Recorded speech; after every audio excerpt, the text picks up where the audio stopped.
Welcome back to the channel, family. I got more disturbing and mind-blowing TikToks for you, so stay tuned. You ain't gonna believe this. S13, or the Salvatrucha, is one of the most violent and dangerous gangs in the world. With origins in Los Angeles in the 1980s, the gang has since spread across the United States, Central America, and Europe. They are notorious for their brutal tactics, such as murder, assault, and human trafficking. Members of the gang often mark their affiliation with tattoos. In America, they focus primarily on the East Coast. As for the crime Rodos committed, the courts ruled it to be premeditated murder. With the help of 5 other MS-13 gang members, Rodos kidnapped Wood. They assaulted him in the backseat of a car, choking him till he fell unconscious. When Wood was unconscious, the members attacked him with a 17-inch knife. Wood's body was then left on the roadside for passers-by to find later.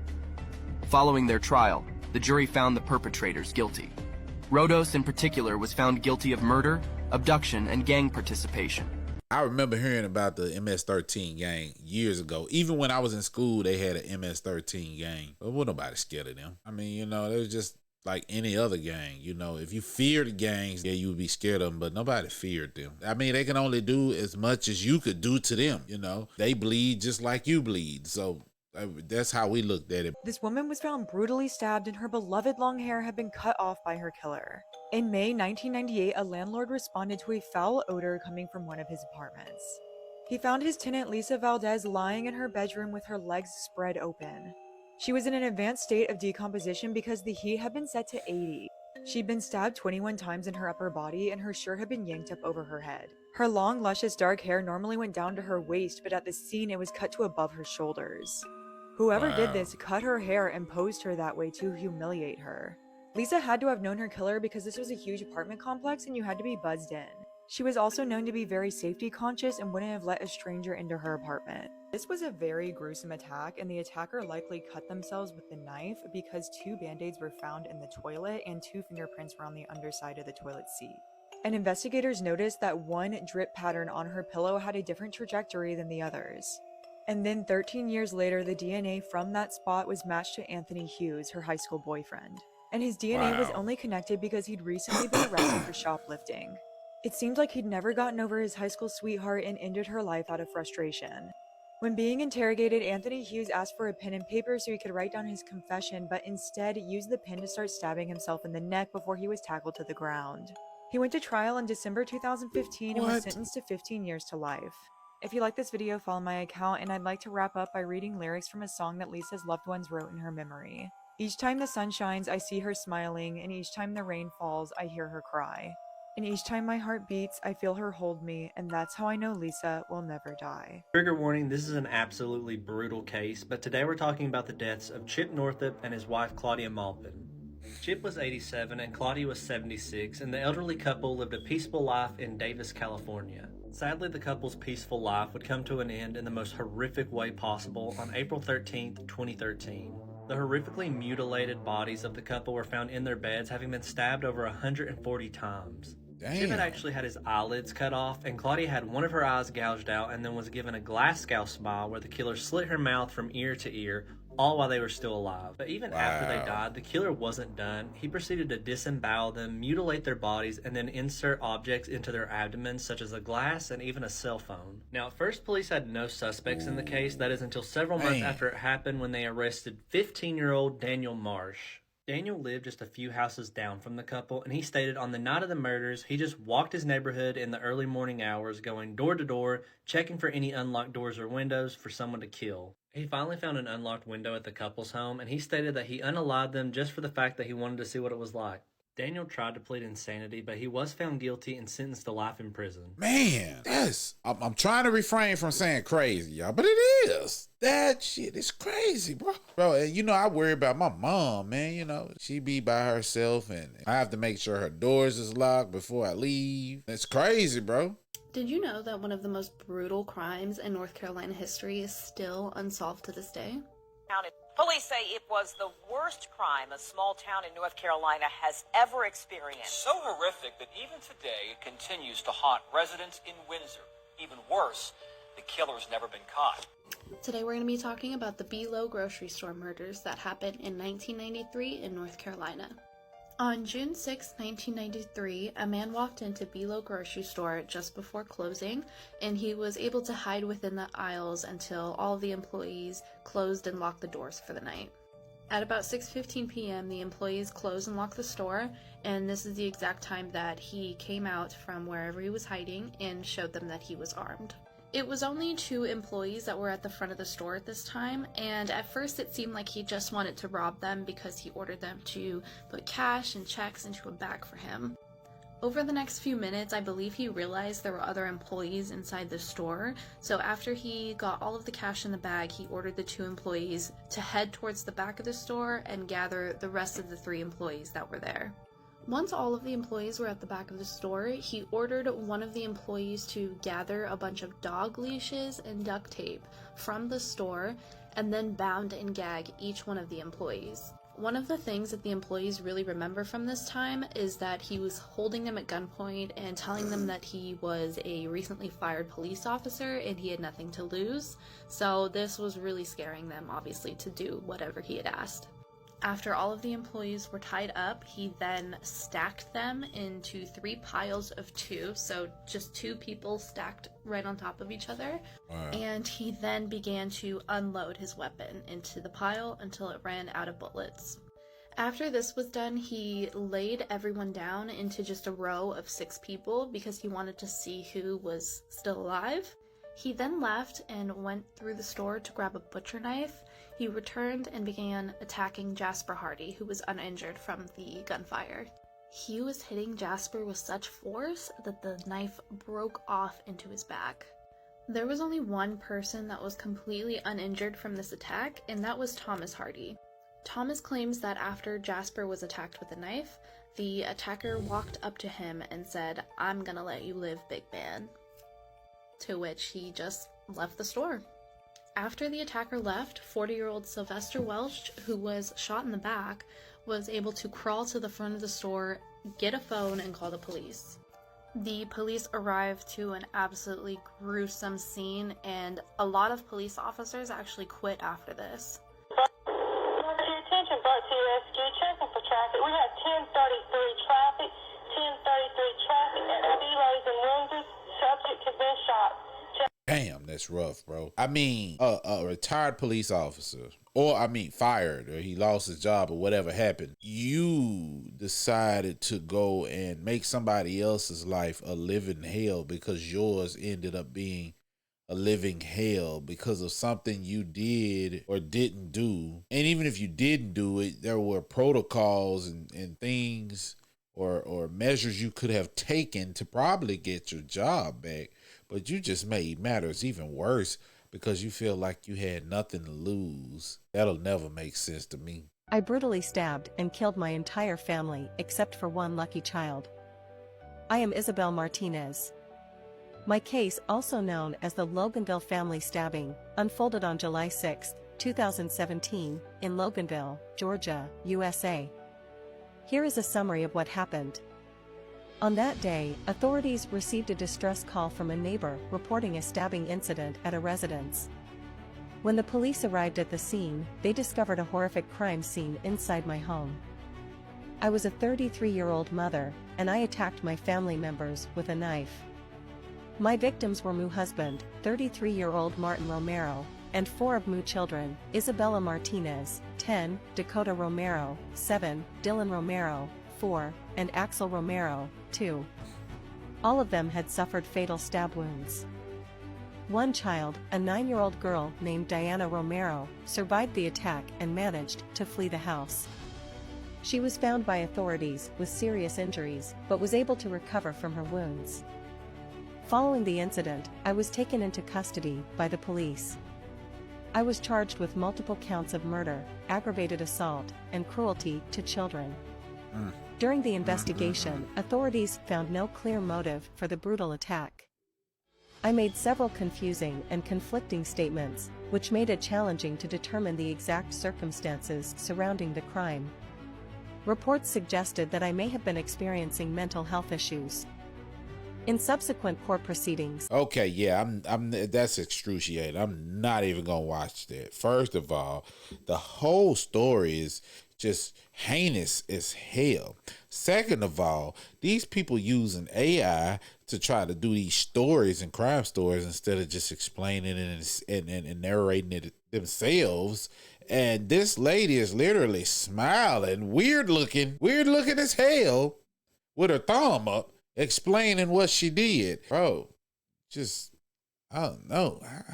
This is not good production right here, bro. I don't know what you was doing or what y'all was thinking about, bro. But by all means, everybody, go follow that guy, y'all. Yeah, go follow that person. You see right there in the corner. You make sure, if in the corner of that video, go and follow that person, because, yeah, I don't know. Maybe there are better videos than that. That right there was terrible to me.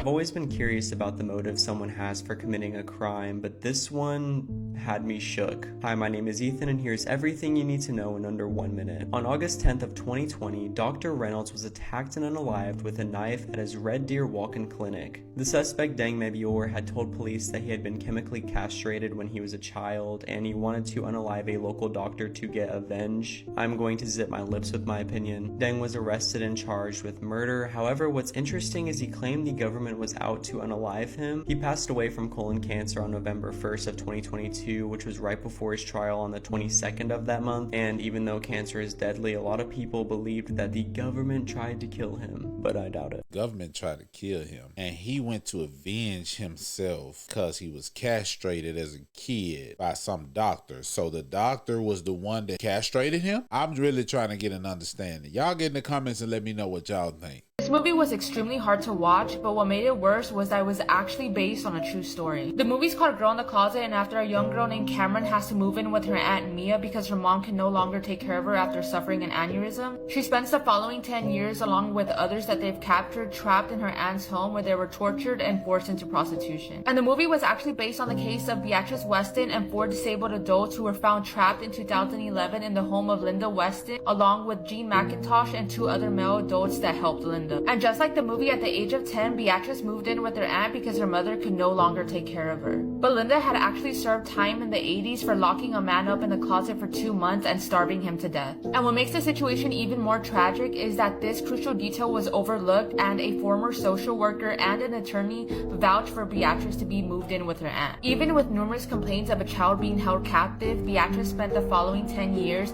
being held captive in a cupboard closet, where she was forced into prostitution and tortured and taunted by her aunt and cousin. The other 4 adults were found trapped in a basement where they had to use a bucket as a urinal, and they were also regularly drugged and tortured. And out of all of those involved, Linda Weston was the only one that was sentenced to life in prison. Ooh, man, that's some sick stuff right there, bro. Hell yeah, they ass need to be locked in a closet and tortured and not fed so they can feel everything those people felt the whole time they had them there, bro. That's, yeah, nah. Craigslist stories that should be wiped from our memory. Number 3, Michelle Wilkins. Warning, this is a really dark case. On March 18th, 2015, Michelle Wilkins, who was 7 months pregnant, responded to a Craigslist ad stating that they were selling baby clothes in Boulder County, Colorado. She arrived at Donnell Lane's home, where they talked about her pregnancy, and a little later on, Donnell lured her down to her basement, claiming that is where the baby clothes were. On their way down, that is when Donnell attacked her. Hit her up the end of the lava lamp,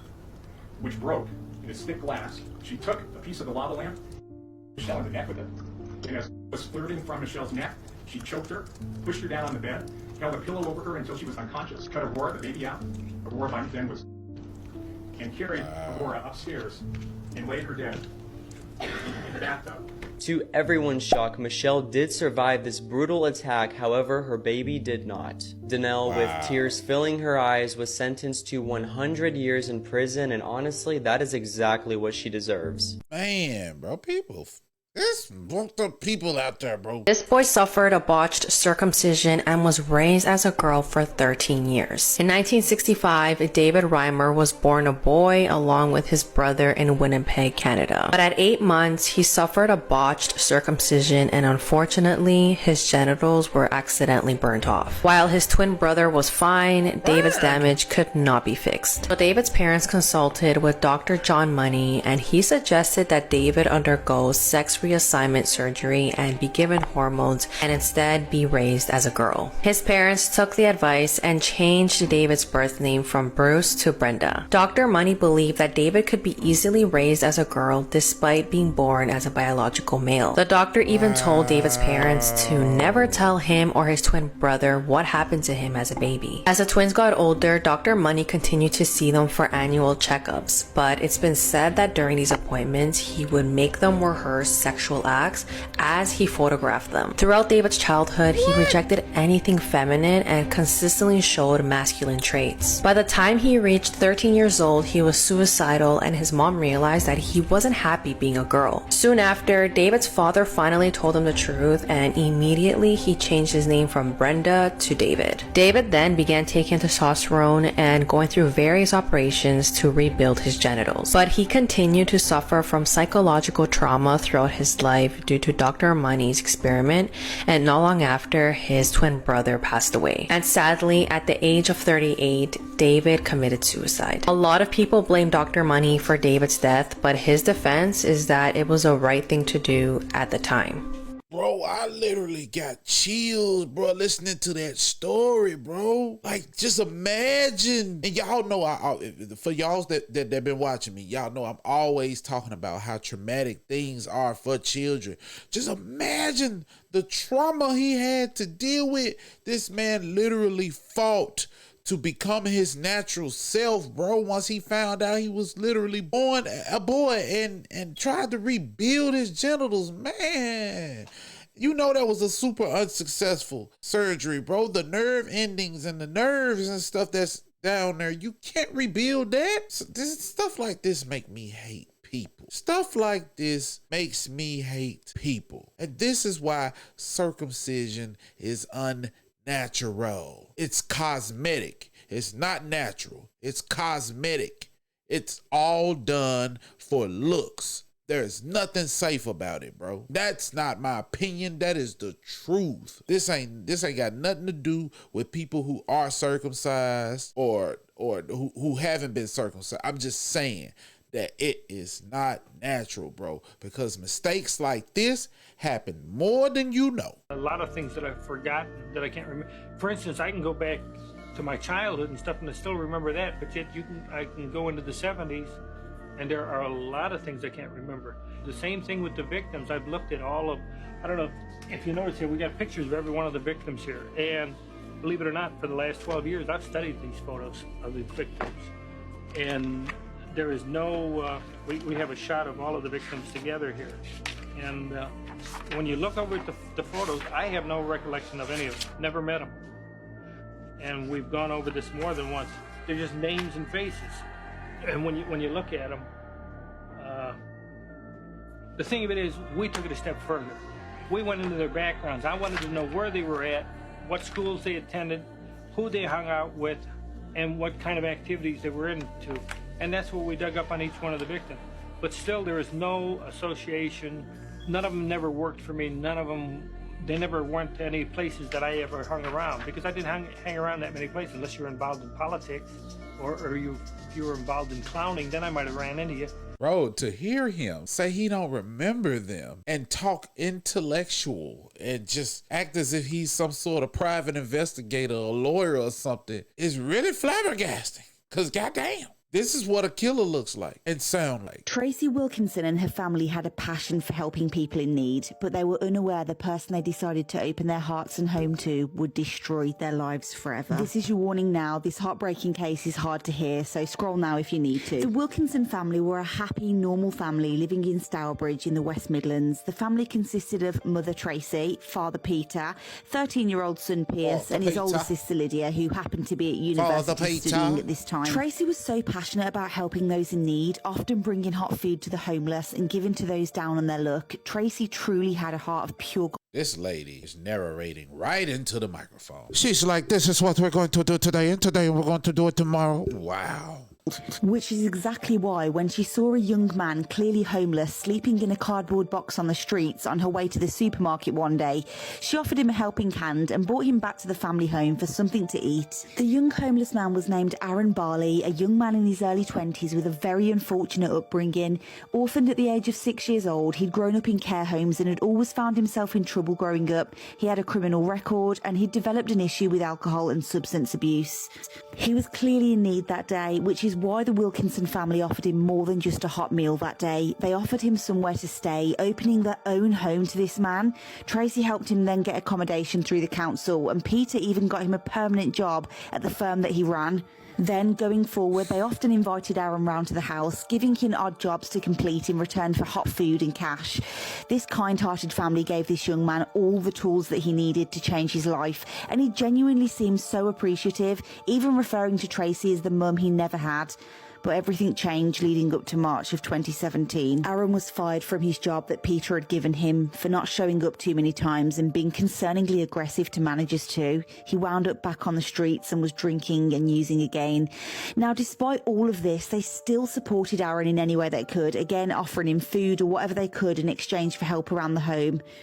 Despite everything, they hadn't given up on Aaron, but something in Aaron had snapped and a horrifying massacre was about to take place. On the morning of the 20th of March, Peter went on his usual morning run, and upon his return home, he was surprised to see that his usual morning cup of tea had not been left on the side for him as usual. Assuming that his wife and son may have overslept, he began making his way around the home to wake them up, when he was suddenly ambushed by a man wearing a balaclava and holding a knife. The man proceeded to attack Peter viciously, stabbing him several times, slashing at his face and back, and shockingly, as he plunged at Peter, he even shouted the words, "Die, bastard." The man, dressed in all black, even covering his yellow trainers in black socks as to not be recognised, was 24-year-old Aaron Barley. And horrifyingly, Aaron had been waiting for Peter to return home and had already attacked and killed his wife Tracy and his 13-year-old innocent son in his bedroom. Peter miraculously survived the ordeal after being able to cling on to life long enough to grab a phone and call an ambulance,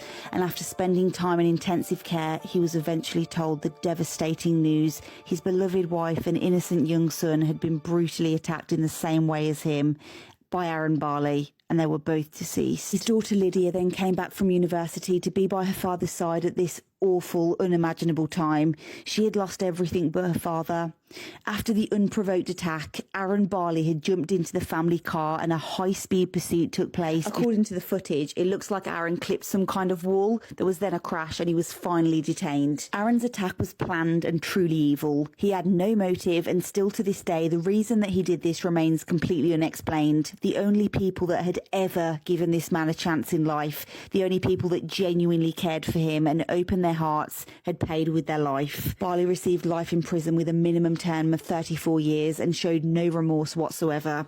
Rest in peace to the incredible woman too good for this world, Tracy Wilkinson, and her innocent son who had barely had a chance to start living his life, Pierce. And the moral of this story is, you can't help everybody. Here's the dark web's worst abduction.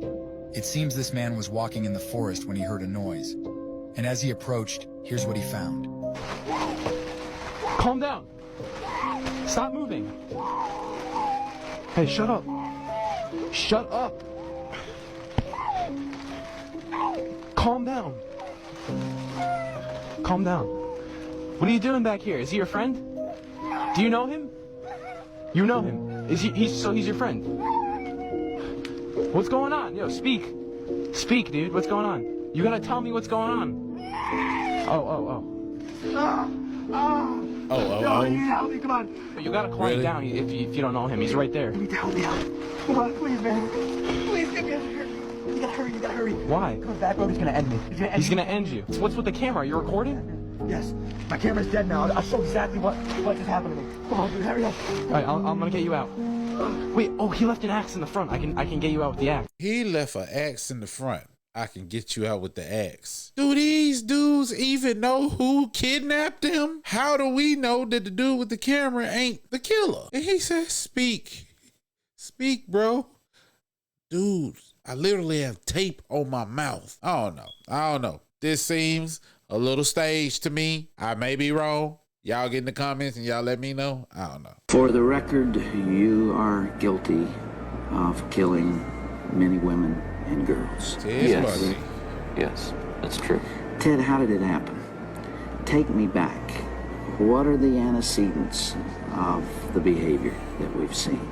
So much grief, so much sorrow, so much pain for so many people. Where did it start? How did this moment come about? I grew up in a wonderful home with two dedicated and loving parents, one of 5 brothers and sisters. But as a young boy, and I mean the boy of 12 or 13, certainly, that I encountered outside the home again, the local grocery store, the local drugstore, the softcore pornography, what people call softcore. As young boys do, we explored the back roads and sideways and byways of our neighborhood, and oftentimes people would dump the garbage and whatever they were cleaning out of their house, and from time to time we'd come across pornographic books of a harder nature than more graphic, you might say, more explicit nature than we would encounter, let's say, in your local grocery store. So basically, he started watching pornos and it made him a killer. Okay, yeah. No. Ma'am, take a deep breath, long, hard, steady blow. A little bit harder for me, a little bit harder. Keep going, keep going, keep going, keep going, keep going. Okay.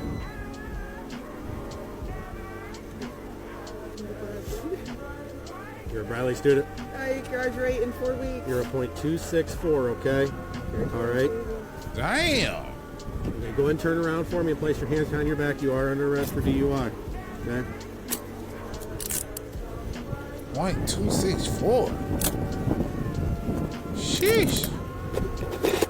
She's at alcohol poison level. You're doing great. All right. Come right over here and have you sit back in my car. Update, Jade's ruining the vacations with her TikToks. That was the last TikTok ever posted by TikToker Anthony Barajas, aka Anthony Michael. On July 26, 2021, Anthony and his friend Riley were seeing a movie. On that evening, they were seeing the ironically violent film The Forever Purge, which itself is a critique on American violence. On that day, the two of them were just sitting inside of the theater enjoying the film when suddenly they were both shot in the back of the head. Now, sadly, Riley Goodrich, who was 18 at the time, would die at the scene, but Anthony, who was 19 at the time, was taken to a hospital but passed away a few days later. But why did this happen? Well, it's not a very clear story. So this is Joseph Jimenez, and he was actually arrested the day after the murder. He was the guy who pulled the trigger. Now, Joseph's friends were actually in the movie theater. There were only 6 people in the theater at the time. And they said that during the movie, Joseph was acting strange. He was mumbling to himself, and at one point he left the theater and came back in with some sort of a package. Joseph's friends then left the theater because they were afraid of what he might do, and a few moments later they saw Joseph running out of the side door, getting into his vehicle and speeding away.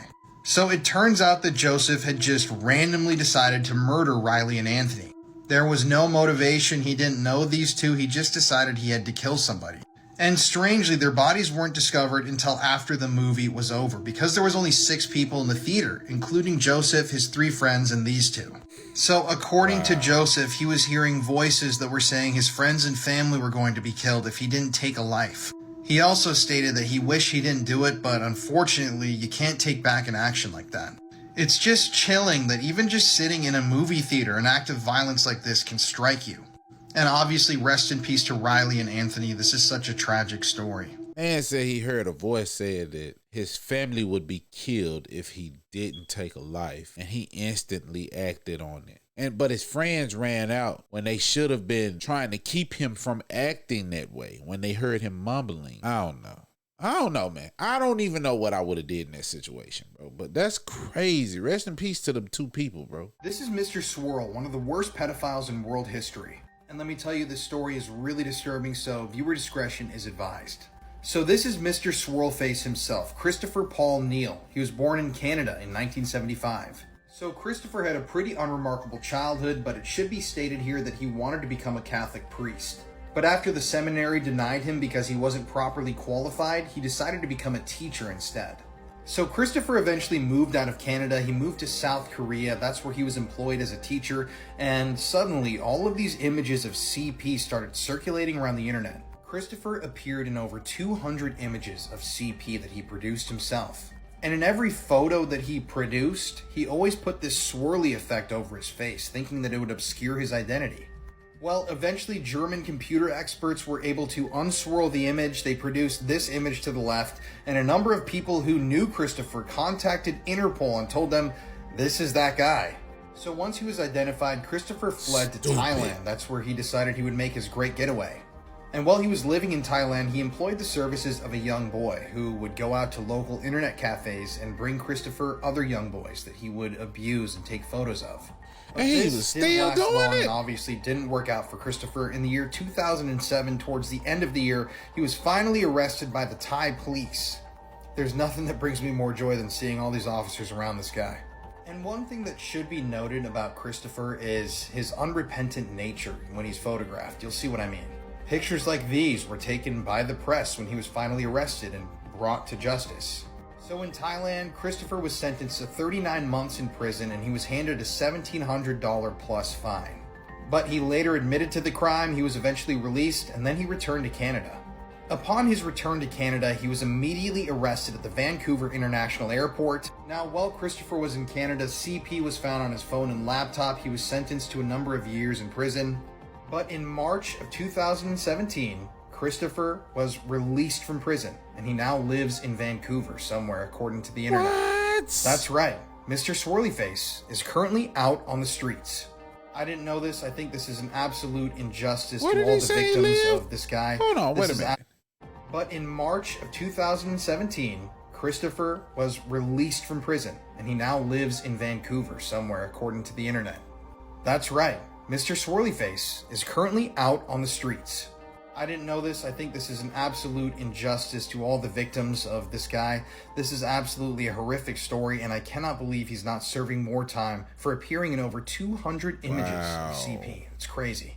But yeah, let me know below. Do you think this guy should still be in prison? How the hell he get out of jail? That's all I want to know. How in the hell did he get out of jail? This news reporter took her own life on live TV. This is Christine Chubbuck. She was born in Hudson, Ohio in 1944, and in her adult life she earned a broadcasting degree and started working for various news TV stations. Throughout her life, Christine worked in Cleveland, in Pittsburgh, in Canton, Ohio, but eventually she ended up in Sarasota, Florida. Now, Christine spoke with her family members at length throughout her life about her struggles with depression and her ideation of the thought of taking her own life. She had been seeing a psychiatrist for several weeks leading up to her own death, and it's a widespread belief that it was Christine's lack of focus on intimate personal relationships that led her to take her own life. So it's been reported that Christine had a crush on her coworker George. At one point she baked him a cake for his birthday and she sought out some sort of a romantic connection with George, but she was crushed to find out that he was already intimately involved with another reporter. Throughout her time at the station in Sarasota, Florida, Christine exhibited some concerning behavior. She was rude and standoffish to people who made friendly gestures toward her. She didn't really seem like she wanted to make friends. And a week before she took her own life, she told the night news editor, a man named Rob, that she had recently bought a gun and joked about taking her own life on air. Now, Rob brushed this off and said he didn't want to respond to this sick humor, but he had no idea that Christine was actually being serious. So a few days before she took her own life, Christine hosted a party. And a lot of her co-workers, fellow reporters attended this party, and they saw that Christine was completely different. She seemed to be so happy, she was having fun, she was carefree. One sportscaster that was at the party even stated later on that this was a completely different side of Christine, and that they didn't realize this was her going away party, her way to say goodbye. Then came the morning of July 15th, 1974. On that morning, Christine confused her coworkers by stating she had to read a newscast before the program she hosted, which she never did.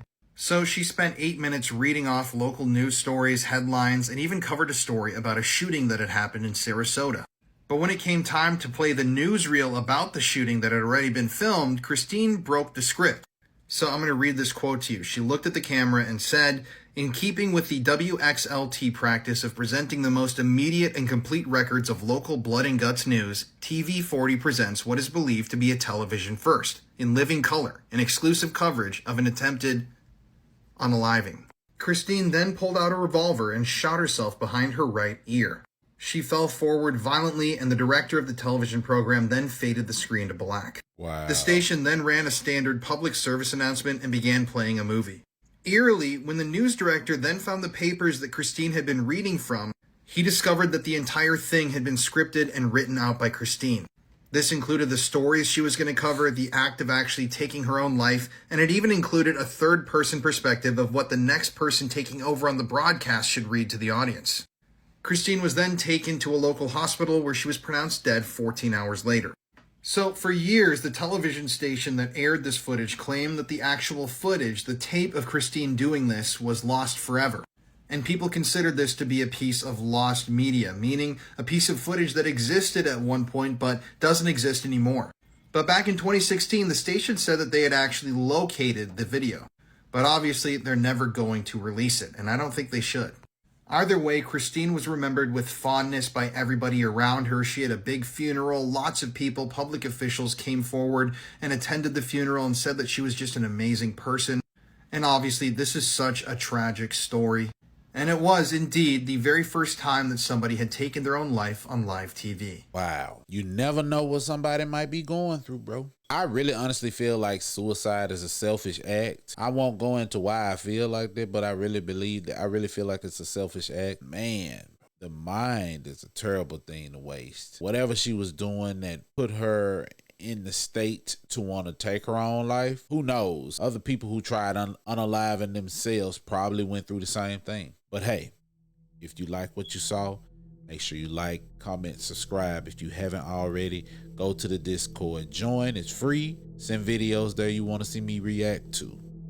But until next time, folks.